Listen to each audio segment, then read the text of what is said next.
Tampok sa isang museo sa Marikina City ang mahigit 500 Belen na bahagi ng koleksyon ng isang ginang. May mga galing po sa iba't ibang bansa at meron ding bigay ng dating Pangulong Cory Aquino. Panoorin po natin ito.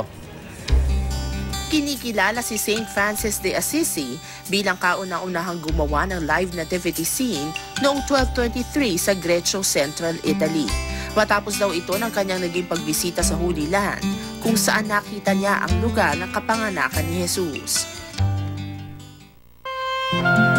Sa isang museo sa Marikina, mahigit sa 500 mga Belen ang makikita. Bahagi ito ng koleksyon ni Gigi Carlos mula pa noong 1952. Ang mukha ng ilan nakabase pa sa bansang kanilang pinanggalingan. Kapansin-pansin din gawa sa iba't ibang material ang mga Belen. May tuyong dahon, kawayan, ceramic,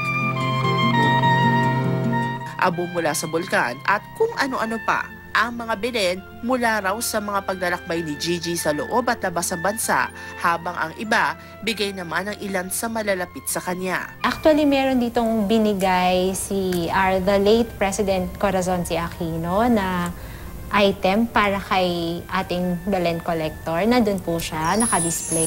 Nasa pinakamagandang representasyon ng Pasko ang Belen, kung saan ipinakikita ang sanggol na si Jesus sa sabsaban, kasama ang kanyang inang si Maria at si Jose.